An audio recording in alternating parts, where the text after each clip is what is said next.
خداوند یسوع ناصری کے پاک جلالی اور فتح مند نام میں آپ تمام دیکھنے اور سننے والوں کی سلامتی چاہتا ہوں۔ اور جیسا کہ ہم نے ایک ٹاپک سٹارٹ کیا جس کا نام باغ عدن ہے، اور باغ عدن کے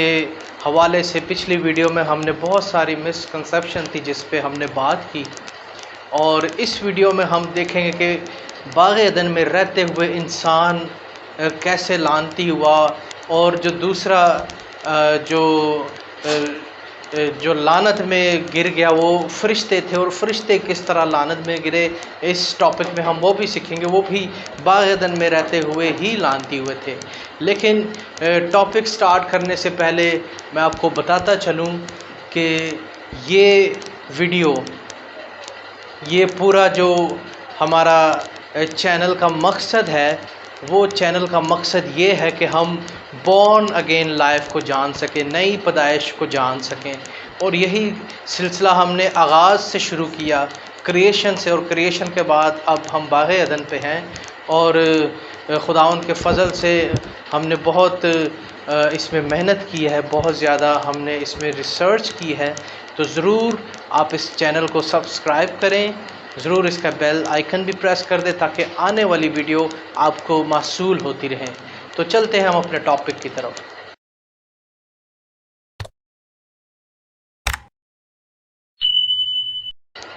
تو خداوند خدا نے جب کریشن کی، تو جب تیسرے دن خدا نے پھول بوٹے اور درخت بنائے، تو اس میں کوئی ایسا درخت نہیں تھا کہ ہم کہہ سکیں کہ یہ نالج کے لیے یا نیک و بد کی پہچان کے لیے یہ درخت بنایا گیا ہے۔ لیکن اس کی ضرورت ہمیں کیوں پڑی خدا کو، کہ خدا ہمیں جب انسان کو وہاں پہ رکھا باغ عدن میں، تو انسان کو یہ شریعت دی کہ اس درخت میں سے نہ کھانا۔ آج ہم ان درختوں کے حوالے سے سیکھیں گے، اور باغ عدن میں جو سانپ آیا اور سانپ کیا تھا، ہم اس کے بارے میں بھی سیکھیں گے۔ تو آگے چلتے ہیں۔ اب جو خداوند خدا نے آدم کو جو شریعت دی، جو حکم دیا، وہ پیدائش کی کتاب 2 باب اس کا 16 اور 17 آیت میں یوں لکھا ہوا ہے، اور خداوند خدا نے آدم کو حکم دیا اور کہا کہ تو باغ کے ہر درخت کا پھل بے روک ٹوک کھا سکتا ہے، لیکن نیک و بد کی پہچان کا درخت کبھی نہ کھانا، کیونکہ جس روز تو نے اس میں سے کھایا تو مرا۔ اب اس باپ اور اس آیت میں خدا نے ایک دم سے ہی یہ شریعت لاگو کر دی کہ اس درخت میں سے نہ کھانا۔ اور جب ہم تیسرے دن کی جو خدا کی کریشن تھی، جس میں پھل بنائے تھے، خدا نے پھول بوٹے درخت لگائے تھے، اس میں خدا نے ایسا کوئی شریعت کا حکم نہیں دیا تھا کہ ان میں سے مت کھانا۔ لیکن چھٹے دن جب خدا نے انسان کو بنایا، اور چھٹے دن کے بعد جب خدا نے انسان کو باغ عدن میں رکھا، تو یہ شریعت دے کے رکھا کہ اس درخت میں سے دو جو درخت لگائے تھے ان میں سے ایک میں سے نہیں کھانا۔ تو یہ شریعت کیوں آئی، ہم آج اس کو بخوبی سیکھیں گے۔ اب ان باتوں کو جاننے کے لیے، ان درختوں کو سمجھنے کے لیے، سب سے پہلے ہم جانیں گے کہ خداوند خدا نے باغ عدن میں یہ شریعت کیوں لاگو کی، اور اس کو جاننے کے لیے ہمیں ابلیس کے کردار کو جاننا بہت ضروری ہے، جو کہ لوسیفر کہلایا۔ اب جو میرے ذہن میں کویسچنز تھے جب میں ان باتوں کو ڈھونڈ رہا تھا، سرچ کر رہا تھا، تو میرے ذہن میں کویسچنز تھے، وہ کویسچن میں آپ کے ساتھ شیئر کرتا ہوں۔ اب سوال یہ پیدا ہوتا ہے کہ شیطان کون تھا، کیونکہ بہت سارے لوگ اور بہت سارے مذاہب اور بہت ساری کلیسیاں یہ سمجھتی ہیں کہ شاید خدا نے کوئی الگ سے ایک مخلوق بنائی تھی، کوئی جنات کی مخلوق الگ سے کوئی بنائی تھی، تو ان میں سے کوئی سرکش جن تھا، جس میں مطلب غرور آیا اور اس نے نافرمانی کی۔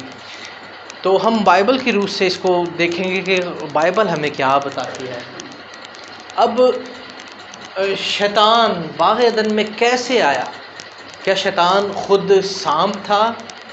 یہ سانپ میں سمایا ہوا تھا، اور سانپ سے کیا مراد ہے؟ اب بتھیرے لوگ اس ڈاکٹرائن کو لیتے ہیں کہ جو باغ عدن میں جس نے ہوا کو بہکایا اور آدم کو بہکایا وہ ایک سانپ تھا،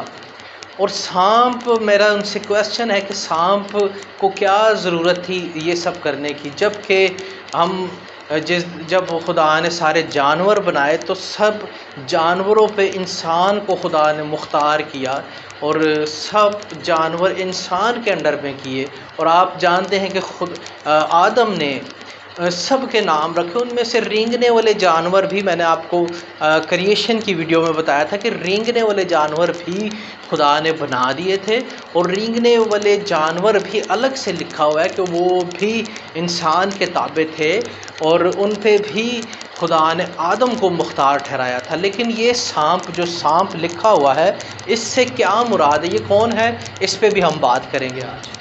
اور خدا نے نیک و بد کی پہچان کا درخت کیوں لگایا تھا، اور اس سے کیا مراد ہے؟ تو سب سے پہلے ہم دیکھتے ہیں ان درختوں کو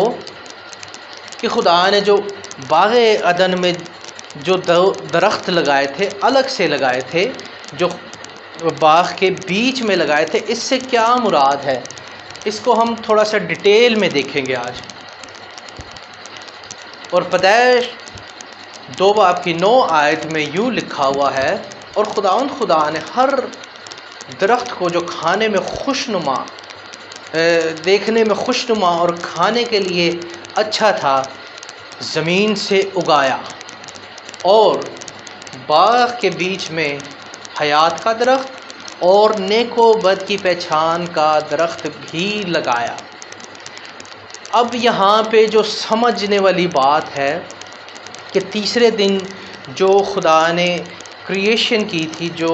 پھول بوٹے اور درخت خدا نے بنائے تھے، وہ لکھا ہوا ہے کہ زمین سے اگائے، اس کو اگایا۔ لیکن یہ 2 درختوں کے بارے میں لکھا ہوا ہے کہ یہ لگائے گئے ہیں، ان کو لگایا۔ اب یہ شریعت جو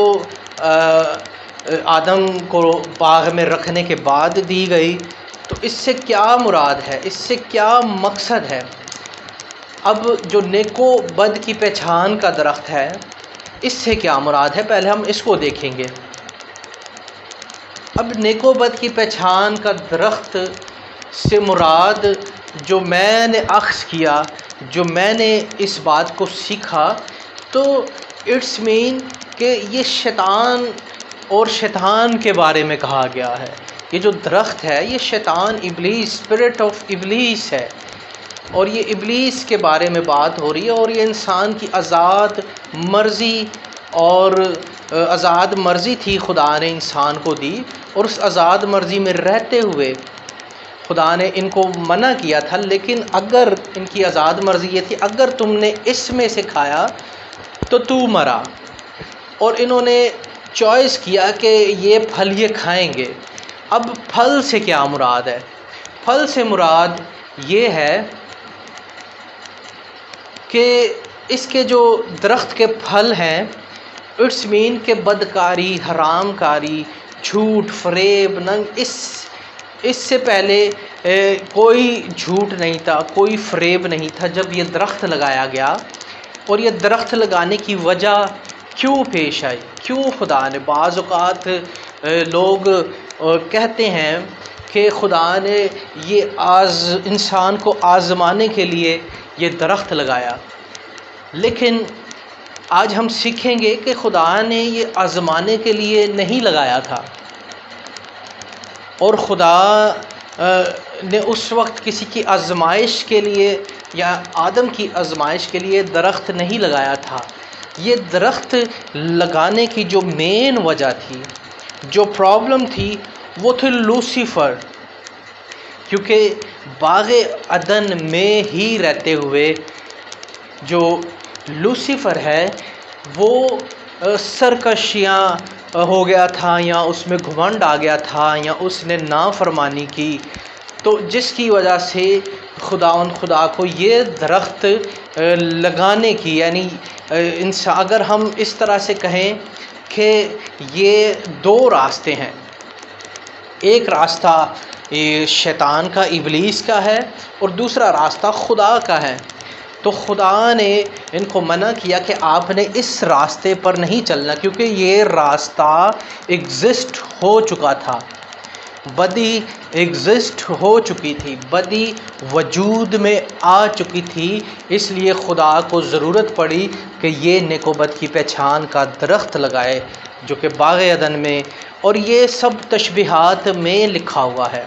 یہ جو درخت ہے یہ تشبیہات ہیں، دراصل ان کا مطلب، حیات کے درخت کا مطلب کہ خدا خود اور خدا کی حضوری معموری خود وہاں پر موجود تھی، اور خدا نے کیونکہ انسان کو آزاد مرضی بنایا تھا تو اس لیے خدا نے ان کو چوائس دی تھی کہ آپ یہاں تو اس طرف جا سکتے ہو، یا اگر تو نے اس میں سے کھایا تو تو مرا، لیکن یہ نہیں جانتے تھے کہ ان کے ساتھ ہوگا کیا، کیونکہ خدا نے ان کو بتایا ہوا تھا، لیکن تو بھی انہوں نے اپنی آزاد مرضی سے اس میں سے کھایا۔ یعنی یہ تشبیہات ہے، اٹس مین کہ انہوں نے باقاعدہ شیطان نے ان کو یہ سارا جو پھل میں نے اس میں ڈسکرائب کیے ہوئے ہیں، اس چیز کا نالج ان کو ٹرانسفر کیا، ان کو بدی کرنا سکھائی، ان کو بدی بتائی، ان کو ان کے پارٹس، ان کی باڈی، ان کے جسم کے اعضاء بتائے کہ یہ آپ کے پارٹس، یہ اعضاء، یہ ساری چیزیں یہ کس کام کے لیے ہیں۔ تو اس سے پہلے باغ عدن میں جو کہ اس درخت کے حوالے سے، اس سے پہلے اگر ہم غور کریں تو باغ عدن میں ہمیں کوئی ایسا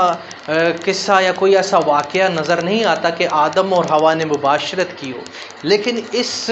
درخت کے پھل کھانے کے بعد جب عدن سے نکالے گئے تب ان کی مباشرت ہمیں نظر آتی ہے، لیکن اس سے پہلے پاکیزگی تھی،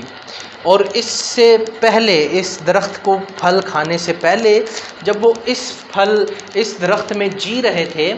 خدا میں جی رہے تھے، خدا کی حضوری معموری میں، تو وہ پاک محبت میں تھے، وہ خوشی میں تھے، وہ ایمان میں تھے، وہ پرہیزگاری میں تھے، اور جیسے ہی انہوں نے اس میں سے کھایا تو وہ خدا کی جدائی میں آ گئے، اور سب سے پہلے الزام شروع ہو گیا، پھر لڑائی جھگڑے، حسد، جھوٹ، فریب، سب چیزیں انسان کے اندر ٹرانسفر ہوگی، اور یہ بائی ڈیفالٹ انسان کے اندر فکس کر دی گئی۔ اب شیطان کے درخت کا مطلب اور مقصد حزقیل 31 باب اور اس کی 1 آیت سے 9 آیت اگر ہم پڑھیں تو ہمیں اس نیک و بد کی پہچان کا جو درخت ہے اس کا ہمیں مطلب اور مقصد نظر آ جاتا ہے کہ خدا نے جو یہ درخت کے بارے میں کہا ہے یہ کس لیے کہا ہے اور یہ کون ہے۔ تو اس میں ہمیں واضح نظر آ جاتا ہے کہ خدا نے، کیونکہ پڑھنے میں یہ بہت لمبی ہو جائے گا، ویڈیو بہت لمبی ہو جائے گی، اس لیے میں چاہ رہا ہوں کہ آپ بائبل لے کے بیٹھیے اور ضرور اس کو پڑھ لیجئے گا تاکہ آپ کو سمجھ آ جائے کہ یہ پورے باب میں جو بات ہو رہی ہے حزقیل نبی کے ساتھ وہ کس متعلق ہو رہی ہے، اور وہ ہو رہی ہے ابلیس کے متعلق، شیطان کے متعلق وہ بات ہو رہی ہے، اور خدا یہ بتا رہا ہے اس آیت میں کہ کس طرح سے خدا نے اس کو سر بلند کیا تھا، کس طرح سے اس کی ڈالیاں بہت زیادہ برہمن تھی، بہت بڑی تھی، اور کس طرح سے پورا باغ عدن اس کے انڈر میں تھا، اور کس طرح سے وہ کوہ خدا کے مقدس پہ، خدا کے پہاڑ پہ کس طرح سے وہ آتا تھا، کس طرح سے وہ راج کرتا تھا۔ یہ ساری باتیں ہمیں اس آیت میں نظر آ جاتی ہیں۔ مزید آگے چلیں گے ہم۔ عزیزو، پھل کھانے سے مراد اکثر یہ بات عکس کی جاتی ہے کہ انہوں نے جو پھل کھایا تھا وہ پھل ایسا تھا کہ کچھ لوگ سمجھتے ہیں کہ وہاں پہ انہوں نے انجیر کی پتیاں سی کر انہوں نے لنگیاں بنا لی اور وہ پہن لی، تو کچھ لوگ اس بات کو سمجھتے ہیں کہ شاید وہاں پہ انجیر تھا وہ پھل کے جو انہوں نے کھایا، کچھ لوگ سمجھتے ہیں کہ وہ پھل جو تھا وہ سیب تھا، اور کچھ ڈاکٹرائنز کہتی ہیں کہ وہ دانہ گندم تھا جو انہوں نے کھایا، اور اس کے بعد وہ مطلب ان کو اپنا آپ ننگا فیل ہونا شروع ہو گیا اور وہ بدی میں آ گئے۔ لیکن میں آپ کو بتانا چاہتا ہوں جس طرح روح کے پھل جس طرح روح کے پھل ہوتے ہیں، اور روح کے پھل مہربانی، نیکی، ایمانداری، پرہیزگاری، اور یہ سب چیزیں روح کے پھل ہیں۔ اور روح کے پھل کوئی مطلب سیب یا کوئی اور پھل فروٹ، ایسا کھانے والا پھل فروٹ نہیں ہے۔ یہ زندگی آپ کے اندر سے ایکٹ کرنے کے، آپ کی اسپرٹ کے پھل ہیں۔ آپ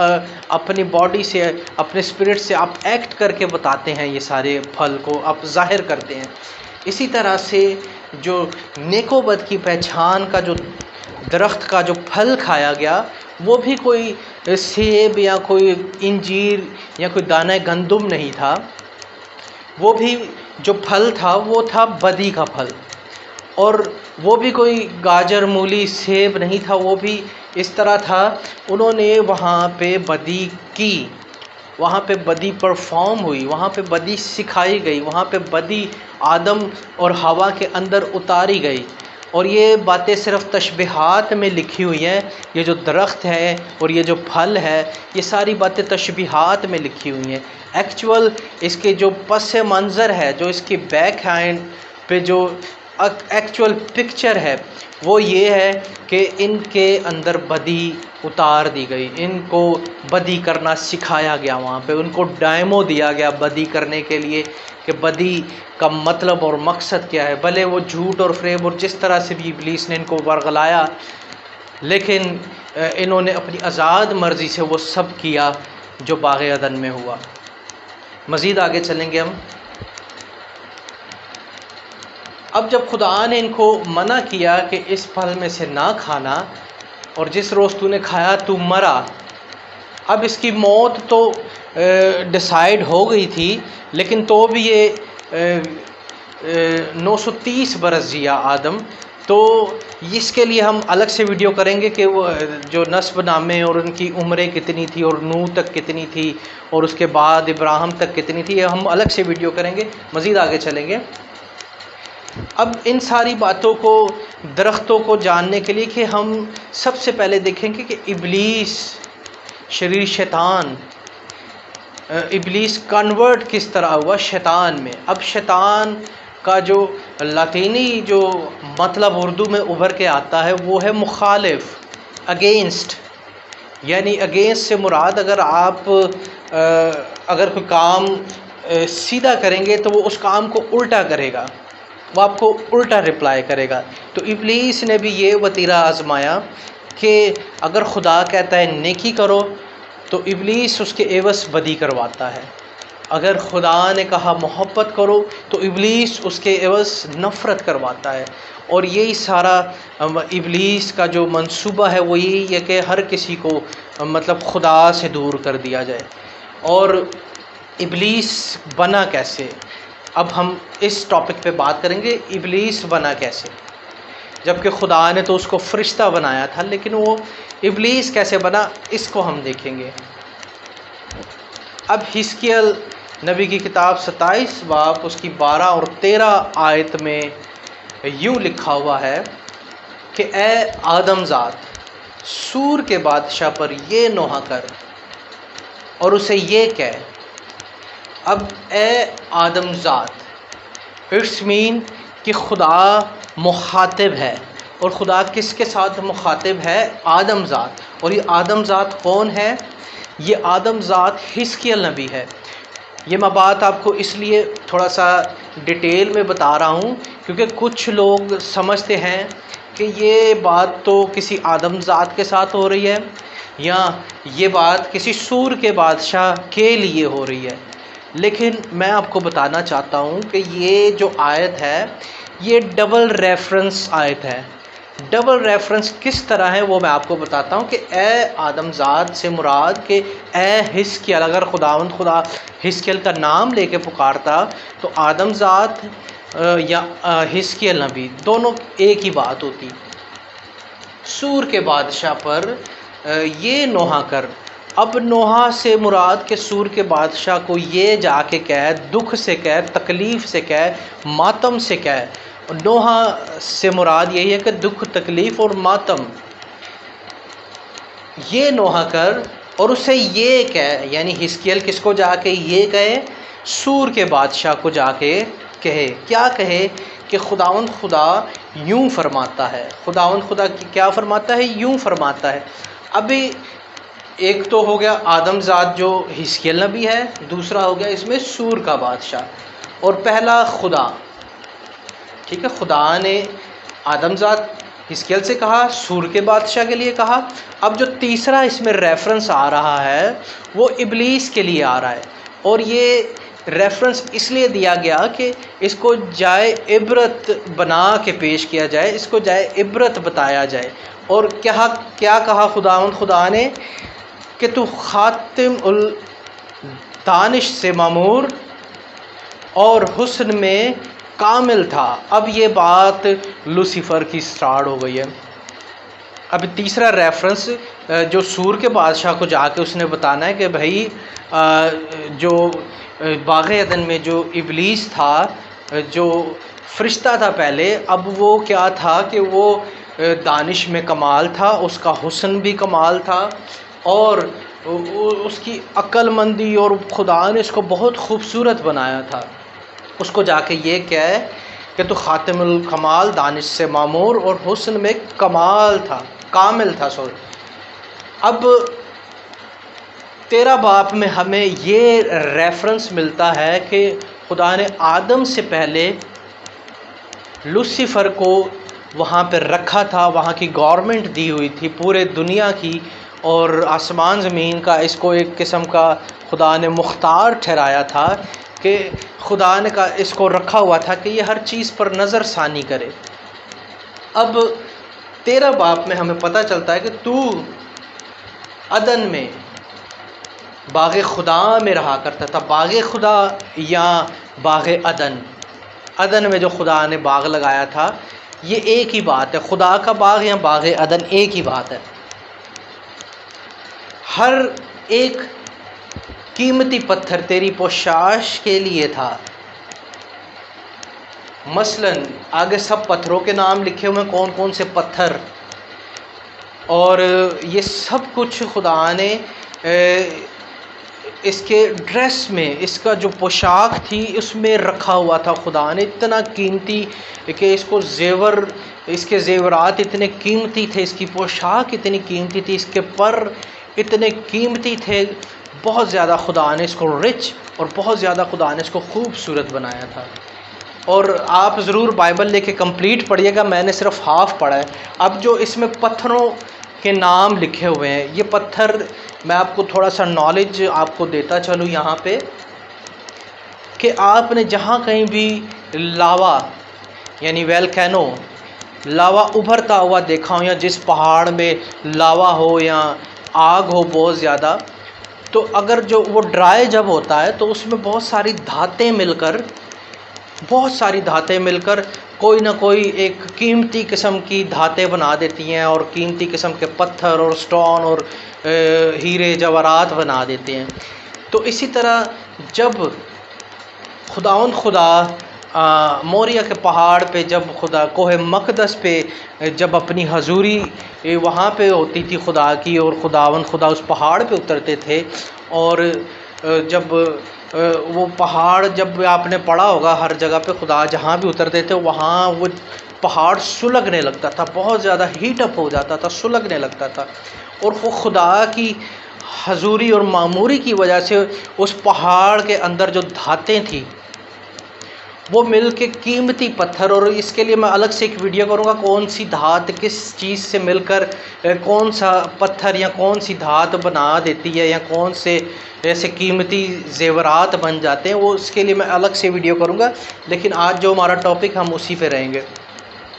تو خداوند خدا کی جب حضوری آتی تھی تو وہ پہاڑ سلگتا تھا، اور وہاں پہ جو دھاتیں ہوتی تھی وہ بڑے قیمتی، اور اسی قیمتی پتھروں سے میں آپ کو بتاؤں ابلیس کی پوشاک بنی،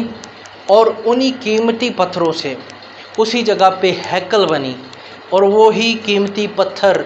جو ابلیس کے لیے اس کی پوشاک کے لیے یوز ہوئے تھے، وہی قیمتی پتھر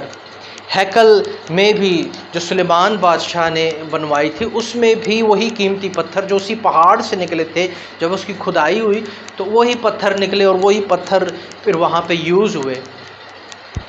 اور یہ سارے پتھر اور یہ ساری قیمتی دھاتیں اس میں جڑی ہوئی تھی خدا نے لوسیفر میں۔ مزید آگے چلیں گے۔ اب کچھ لوگ سمجھتے ہیں کہ وہ شاید کوئی جن کی مخلوق میں کوئی سب سے اوپر کا جن تھا یا کوئی اور مخلوق خدا نے بنائی تھی، لیکن بائبل مقدس ہمیں 14 آیت میں بتاتی ہے، حزقیل 28 باب اس کی 14 آیت میں بتاتی ہے، تو منسو ایک کروبی تھا جو سایہ افغن تھا، میں نے تجھ کو خدا کے کوہ مقدس پر قائم کیا، تو وہاں آتشی پتھروں کے درمیان چلا پھرتا تھا۔ اب وہی بات جو میں نے آپ کو بتائی کہ جہاں پہ خدا کی حضوری معموری آتی تھی وہ پہاڑ سلگتا تھا، تو وہاں پہ آتشی پتھر، وہاں پہ وہ پتھر آٹومیٹکلی وہ دھاتیں مل کے ایک قیمتی پتھر بنا دیتی تھی۔ اور جو لوگ کہتے ہیں کہ وہ، لیکن میں آپ کو بتاتا ہوں کہ وہ فرشتہ تھا، خدا نے ایک بڑا با کمال فرشتہ بنایا تھا، بہت خوبصورت فرشتہ بنایا تھا جو سب فرشتوں سے افضل تھا، سب فرشتوں سے اوپر تھا۔ اب یہاں پہ لکھا تو منسو ایک کروبی تھا۔ اب ایک کروبی کا مطلب کہ کروبی فرشتوں کی ایک قسم ہے، جس طرح سرافین ہے، جس طرح اور فرشتگان بھی ہیں، اسی طرح کروبی فرشتے بھی ہیں۔ اور یہ کروبی فرشتوں میں سب سے اوپر کا فرشتہ لوسیفر تھا، اور سایہ افغن تھا، کیونکہ یہ جب خدا کی حضوری معموری ہوتی تھی تو یہ خدا کے اوپر اپنے پروں کا سایہ کر کے کھڑا ہوتا تھا۔ اور کوہ مقدس کے بارے میں ہم نے باغ عدن کے ٹاپک میں سیکھا کہ یہ کوہ مقدس کہاں پہ، یہ وہی موریا کا پہاڑ ہے جہاں پہ ہیکل بنی اور جہاں پہ خدا نے آدم کو بنایا، اور وہیں پہ خدا نے نیند گہری دے کے آدم کو پھر ہوا کو بنایا، اور یہ وہی جو مین اسرائیل ہے، اور وہی یروشلم ہے جہاں پہ یہ پہاڑ آج تک قائم ہے اور سدا تک قائم رہے گا۔ نیکسٹ ویڈیو میں ہم دیکھیں گے کہ اس کے اندر خوبیاں کیا کیا تھی، اور اس کے بعد اس کے اندر کون سا ایسے گناہ۔ یہ تو آج ہم نے اس کی پیدائش کے بارے میں سیکھا، اور پیدائش بھی اس کی اسی جگہ پر ہوئی، اور آگے ہم سیکھیں گے کہ اس کے اندر کون سے گھمنڈ آ گئے، اور اس کے اندر کیا ایسی چیز آ گئی تھی جس کی وجہ سے اس کے اندر ظلم آیا، اور جس کی وجہ سے اس نے نافرمانی کی، جس کی وجہ سے اس نے بدی کی۔ یہ سارے ہم نیکسٹ ویڈیو میں دیکھیں گے اور سیکھیں گے۔ سو مسیح میں آپ جیتے رہیں، آمین۔